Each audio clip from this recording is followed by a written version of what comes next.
मतलब उसमें लिखे 4 कैप्शनों में एक पंडित भी नाम डाला। ये जानबूझ के सोची समझी साजिश के तहत किया गया। उत्तर प्रदेश की सरकार जो ये है इसमें टोटल ब्राह्मण विरोधी है। ब्राह्मण ऑलरेडी एक मतलब जो चाणक्य के परिवार से जुड़ा हुआ है, रावण जैसे मतलब जो है खानदान से जुड़ा हुआ है, वो अपना फरसा चलाना भी जानता है, परशुराम खानदान से भी जुड़ा हुआ है, यानी कि बुद्धिमान भी है, यो विद्वान भी है और ताकतवर भी है, क्षत्रियता भी रखता है। इसलिए इस वर्ग को दबा लीजिए, आप पूर्णतया समाज पर राज्य करेंगे। भारतीय जनता पार्टी इस बिंदु पर काम कर रही है। पंडित छपा कैसे, उनके खिलाफ क्या कार्रवाई की आपने? अपने विधायक को चिट्ठियां लिखवा रहे, कोई कार्रवाई की आपने? खाली है कि पंडित खुश हो जाए कि हाँ देखिए हमारे लिए भी कुछ किया आता है इसलिए सरकार को वोट दे, लेकिन अब हम अवसरवादी बनेंगे और दिखाएंगे क्या अवसरवादी होता है। जागो हिंदुओं एक हो, शायद नियत तुम्हारी नेक हो, पर कहाँ गए वो हिंदूवादी जिन्होंने बनाई जाति पाति, छुआछूत चमार और पासी, प्यासे मर जाए पी नहीं सकते ऊंची जात के कुएं का पानी। जिस धर्म की तुम हो बातें करते उसी मंदिर में जाने की मनाही। अब कहते हो हिंदुओं एक हो, तो क्या तुम भी हम में से एक हो? हमारा जीवन जी कर देखो, अपमान का विष पी कर देखो, सदियों से इतना सहा है जो, एक बार तुम भी सह कर देखो। ठाकुर ब्राह्मण होकर इतराने वाले नाम के आगे चुप रहकर देखो। समाज तुम्हारा, नियम तुम्हारे, तुम सब ने ही तो किए बंटवारे। ब्राह्मण क्षत्रिय वैश्य और शूद्र, पहले इस व्यवस्था को बदलो, पहले इस व्यवस्था को बदलो। अवसर के हिसाब से बदल जाने वाला एक वाक्य, इसमें एक ऑप्शन आता है पंडित।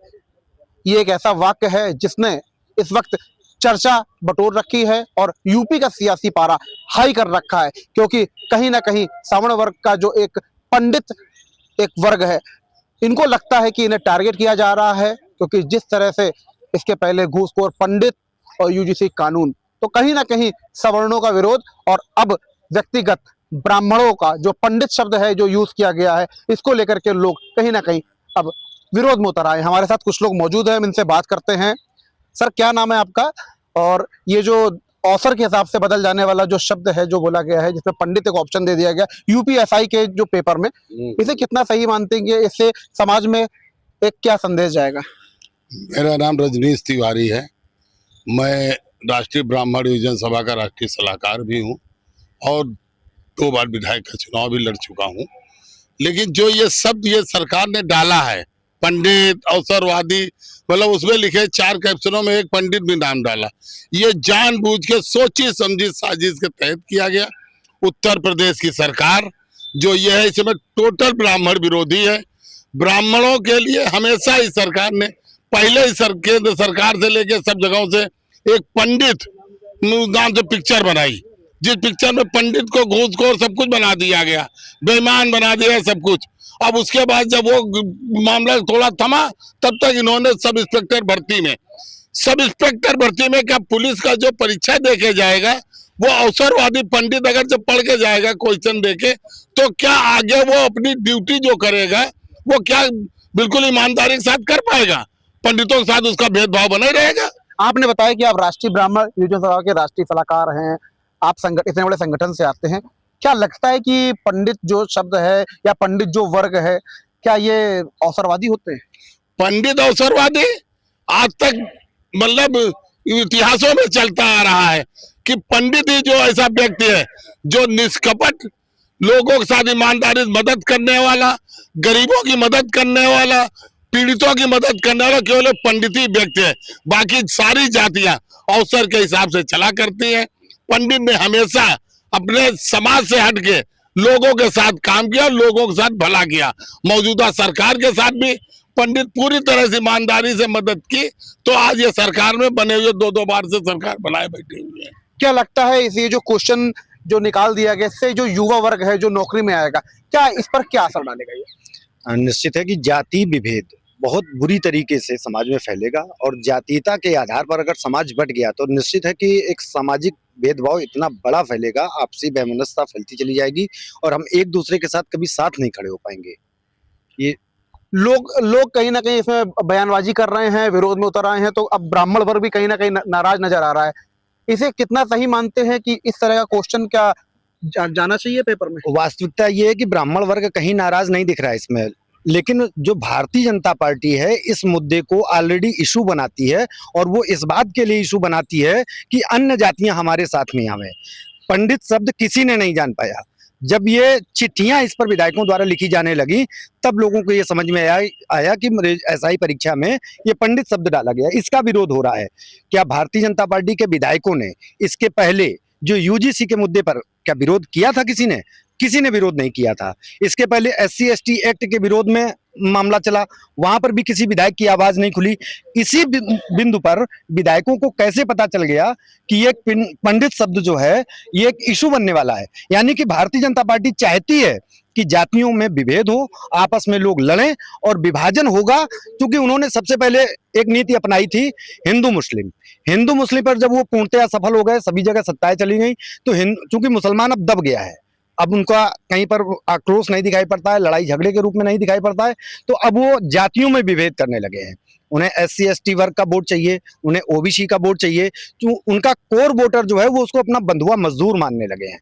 मजबूरी है, वो जानते हैं कि ब्राह्मण जाएगा कहाँ पर, तो उसका वोट उनको चाहिए। इसके लिए वो अन्य जातियों को साधने में लगे हुए हैं। आपने जैसे कहा कि अब मुस्लिमों को दबाया जा चुका है और ब्राह्मण कहीं ना कहीं ऐसा कहा जाता है कि जो प्रदेश की जो राजनीति है उसमें निर्णायक होता है कि सरकार किसकी बन रही है। मैंने ये नहीं कहा कि दबाया जा चुका, मैं ये कह रहा हूं कि मुसलमान आज उत्तर प्रदेश का या पूरे भारत देश का समझदार हो चुका है।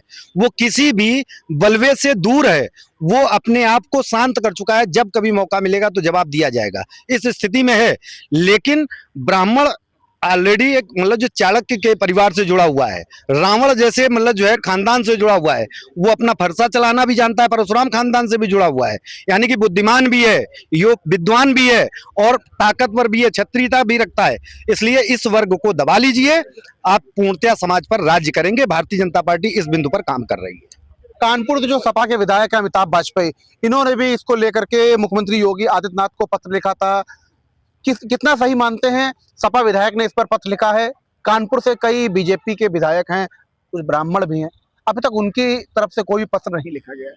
कुल मिला के आप ये देखिए, पूरी सरकार की सोची समझी एक योजना, जैसे हमारे भाई ने बताया कि पूरी तैयारी क्यों है कि ब्राह्मणों का मूवमेंट किस तरफ जा रहा है, ब्राह्मण उससे खिलाफ है और अब ये चाहते हैं कि हमारा ब्राह्मण हमारे पास आए। तो ऐसी योजनाएं लाते हैं कि पहले स्वयं पंच छपवाते हैं, फिर उसका विरोध कराते हैं अपने विधायकों से।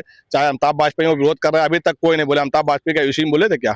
उसमें भी शांत रहे थे, किसी को कुछ नहीं बोलना। खाली अब क्योंकि सरकार आने वाली, चुनाव आने वाले, तो ब्राह्मणों को अपने लिए मोड़ना है, इसलिए सब अपना अपना योजना बना रहे हैं। क्या लगता है, मतलब ब्राह्मणों को साधने के लिए चीजें की जा रही है? 100% योगी भी जानते हैं, तभी उन्होंने ये योजनाएं बनाई हैं कि कुछ प्रश्न निकाले, उनकी सरकारें प्रश्न निकाले, सरकारें विरोध करें। सबसे बड़ी बात है कि प्रश्न छपा कैसे, उनके खिलाफ क्या कार्रवाई किया आपने? अपने विधायकों को चिट्ठियां लिखवा रहे हो, कोई कार्रवाई किया आपने?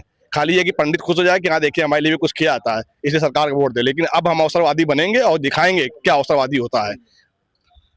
एक बच्चा जो यूपीएसआई की परीक्षा पास करने के बाद जब दरोगा बन जाएगा, दरोगा बनने के बाद क्या लगता है उसकी क्या मानसिकता होगी, ब्राह्मणों को लेकर के क्या सोचेगा, क्या एक सोच डेवलप होगी? नहीं देखिए, बच्चों में या कोई सोच नहीं, ये सोच केवल सरकार की है। हमारे संस्कार बच्चों में अच्छे हैं तो हमारे बच्चे भी अच्छे बनेंगे। लेकिन सरकार की सोच ये है कि हम ब्राह्मणों में फूट डालें, वो फूट कभी जीवन में नहीं पड़ेगी और भविष्य में हम लोग अवसरवादी बन के भाजपा का हराने का प्रयास करेंगे। भाजपा सोचती है हम इनके बंदे वोटर हैं, तो इसका अवसर हमें दिखाना है, तुम्हारे बंदे वोटर नहीं है। क्या लगता है समाज में इससे क्या भ्रांति फैलेगी?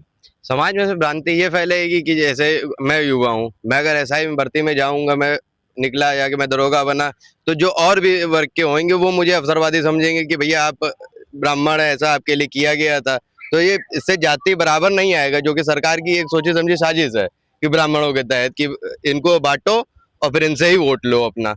वो सोचते हैं कि हम उनके बंधुआ हैं, बस ये है भाजपा की नीति। तो इससे तो ब्राह्मणों पे जो विश्वास है ये तो कहीं ना कहीं खत्म हो जाएगा। जो पुलिस है उसे सबसे बड़ी इकाई कहा जाता है, कुछ भी होता है कहते हैं कि अगर बिल्ली से लेकर के शेर भी मरे तो वहां पे कंट्रोलिंग पुलिस की होती है। तो जब पुलिस ही विश्वास नहीं करेगी ब्राह्मणों पे तो कैसे सारी चीजें मैनेज होंगी? नहीं, ये सरकार की नीति है ना, पुलिस की नहीं है। पुलिस तो सर्वप्रथम है ही। आप कुछ भी सोचे, कुछ भी होए कि जब कोई भी घटना हुई है अगर, तो पुलिस वहां पहुंचती है, वो सब कार्रवाई करती है। लेकिन जब ऐसे जाति विशेष में बंधे होंगे तो जो अदर कास्ट के होंगे सब, वो अपने कास्ट के फेवर करेंगे, फिर उसमें ये इस चीज से फैलेगी ये समस्या होगी इससे। आपके हिसाब से सही है ये? सही गलत का निर्णय तो स्वयं भुक्तभोगी प्राप्त कर लेता है कि उसके साथ क्या हो रहा है, क्या गलत हो रहा है। और सबसे बड़ा मैं जानना चाहता हूं कि जो मीडिया वर्ग है, पॉलिटिकल है और जो आलोचक है, उसको सोचना चाहिए कि मैं किसका आलोचक हूं और किसके लिए आलोचना कर रहा हूं। और जिस परिवेश में, जिस वर्ण पे वो आलोचना कर रहा है, उसको ये सोचना चाहिए कि आपको आलोचना करने से पहले वेद पे, साहित्य पे, इतिहास पे जाए, तब अगर उसने आलोचना की ब्राह्मण की तो वो भूल गया। अगर वो ब्राह्मण है तो वो बाली राजा थे, उनको भी हरण करके उसने अपना अस्तित्व बचाया। वो परशुराम बना, उसने अपना अस्तित्व बचाया। मैं आज आलोचकों से कहना चाहता हूं, मत छुओ उस ब्राह्मण को, नहीं वो ये आग है जो समय को बर्बाद कर देगी। इसलिए आपसे अनुरोध है कि समाज को मत बांटिए, एक समाज रहने दीजिए। शिक्षा में, चिकित्सा में, सभी वर्गों में एक होके हम हिंदू हैं, हम सनातनी हैं, इसके साथ आगे बढ़िए, आगे बढ़ने दीजिए। आपके पास अवसरवादी कहते हैं, अवसर के लिए आप अच्छे के लिए आप अच्छे डॉक्टर के पास जाते हैं, आप लोग जैसे अग्नोत्री हैं, पाठक जी हैं, फिर क्यों आप अदर वर्ग के पास क्यों नहीं जाते? क्यों? आपको पता है ये कोटे से आया है, इसका टैलेंट नहीं है, ये आरक्षण से आया है। इसलिए आरक्षण खत्म होना चाहिए, वर्गभेद खत्म होना चाहिए, बच्चों को आगे बढ़ाना चाहिए और उनके दैनिक नित्य स्तर और उनके भौतिक विकास के लिए आरक्षण के साथ उनकी प्रगति करनी चाहिए। ऐसा अनुरोध है कि वो निष्पक्ष चलाकर इस यूजीसी के और अन्य प्रकरणों को निष्पक्षता से आगे लाए, जिससे सभी को उसका लाभ मिल सके। एक कविता लिखी है मैंने, सवर्ण हूँ हिंदू भी हूँ। क्या नाम लिखते हैं? मैं जाति पे विश्वास नहीं रखता, सवर्ण भी हूँ हिंदू भी हूँ। जागो हिंदुओं एक हो, शायद नियत तुम्हारी नेक हो, पर कहाँ गए वो हिंदूवादी जिन्होंने बनाई जाति पाति, छुआछूत चमार और पासी, प्यासे मर जाए पी नहीं सकते ऊंची जात के कुएं का पानी। जिस धर्म की तुम हो बातें करते उसी मंदिर में जाने की मनाही। अब कहते हो हिंदुओं एक हो, तो क्या तुम भी हम में से एक हो? हमारा जीवन जी कर देखो, अपमान का विष पी कर देखो, सदियों से इतना सहा है जो, एक बार तुम भी सह कर देखो। ठाकुर ब्राह्मण होकर इतराने वाले नाम के आगे चुप रहकर देखो। समाज तुम्हारा नियम तुम्हारे, तुम सब ने ही तो किए बंटवारे। ब्राह्मण क्षत्रिय वैश्य और शूद्र, पहले इस व्यवस्था को बदलो, पहले इस व्यवस्था को बदलो। आपको जातिवाद ने इस देश को तोड़ रखा है। हम सवर्ण हैं, गुप्ता हैं, बनिया हैं, ठीक है, पर मैं नाम नहीं पूरा लेता। आप एक मुट्ठी थे। आपको मालूम है मुसलमान ज्यादातर, एक डॉक्यूमेंट्री पढ़िए, अगर हिंदुस्तानी मीडिया की बात नहीं है, मोस्टली मुस्लिम जो है कन्वर्टेड हैं, क्योंकि वो जाति व्यवस्था से परेशान है। अरे आप जाति को क्यों बढ़ावा दे रहे हो? क्यों कह हम पाठक हैं, हम बनिया हैं, हम श्रीवास्तव हैं? खत्म करिए ना बात को। ये आरक्षण की आग खा जाएगी देश को। अगर आप सच्चे देशभक्त हैं तो जातिवाद खत्म करिए। आजकल एक समय था जब भाजपा नहीं थी, हम भाजपा विरोधी, हमने भी मिठाई बांटी थी। मोदी जी से बड़ा उम्मीद किया था कि बंदा बनारस को टोक्यो बनाएगा, स्मार्ट सिटी बनाएंगे, सब कुछ अच्छा था। आज तो मंदिर तोड़ दिए गए। मंदिर की बात ही नहीं कह रहा हूं मैं। हम लोग ने विकास के लिए वोट दिया, विकास कहीं पीछे छूट गया, हिंदू मुसलमान और जातिवाद फैल गया। अरे काम की बात करिए, दुनिया आगे पहुंच गई, हम लोग पीछे रह गए। ये मेरा मकसद है, उसका अर्थ समझिएगा। आप युवा हैं और युवा आपकी हैं, सोच, कविताएं लिखते हैं। आपकी सोच भी बहुत अच्छी है और कविता भी लिखते हैं, कहीं ना कहीं आप जागरूक हैं।